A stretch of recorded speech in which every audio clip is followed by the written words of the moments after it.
L'océan est le lieu des grands départs, ceux où l'on quitte tout, et pas seulement la terre ferme, pour se lancer vers l'horizon, prendre le large.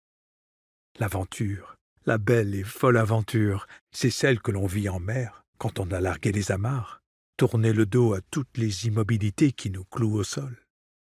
On ne peut pas contempler la mer sans être tenaillé par l'envie de partir, de se libérer. De quoi? D'une vie un peu trop ordinaire, resserrée autour de quelques habitudes et automatismes? La mer nous appelle à voir plus large, plus loin.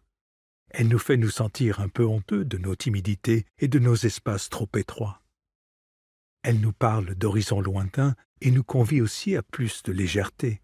Glisser et non plus marcher d'un pas pesant, choisir l'immensité, préférer l'illimité.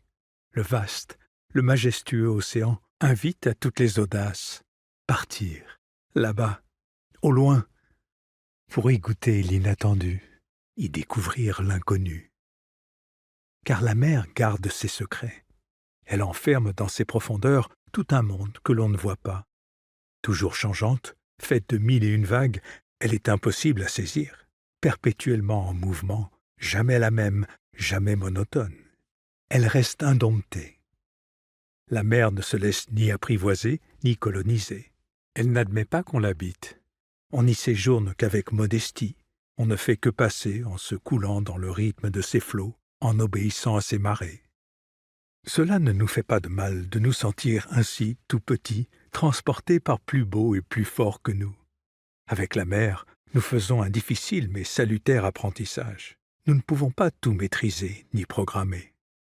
Il y aura toujours de l'imprévu dans nos existences, des régions de mystère qui nous échappent, mais où nous pouvons trouver l'ivresse aussi.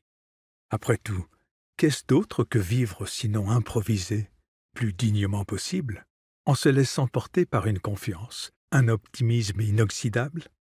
La mer est également l'endroit des tempêtes et des orages, des écueils et des naufrages, des déferlantes et des grains violents. Elle peut être toute rageuse d'embrun et d'écume. Elle est le dernier endroit sauvage de la terre, le dernier territoire invaincu. Nous, humains, n'y sommes qu'invités. Nous devons y apprendre l'humilité, dérisoire pantin au milieu des vagues, jouet de la houle, du noroît et du libéchu. Mais la mer, c'est aussi soleil et vacances, coquillages et crustacés, plage convoitée et rêvée. C'est le temps de la liberté et des congés, le corps qui se dévait et s'offre au vent, le bain de toutes les voluptés, où l'on se libère de la pesanteur en quelques brasses, où l'on se joue de la gravité. C'est le bonheur de la glisse, la joie de se faufiler entre ces vagues, notre cœur battant à l'unisson de son grand cœur salé. En un mot, la mer, c'est la vie, et plus encore, le sens de la vie. Elle dit ce qu'exister signifie, que l'on soit amiral ou simple matelot. Elle délivre inlassablement ses leçons et conseils, pour qui sait écouter, se poser, en silence, pour recueillir sa philosophie. Parce qu'elle est mouvement, elle nous fait songer à nos existences prises dans le déroulé des jours. Parce qu'elle est changement, elle nous rappelle que nos destinées aussi sont faites de tours et de détours, de vents et de marées.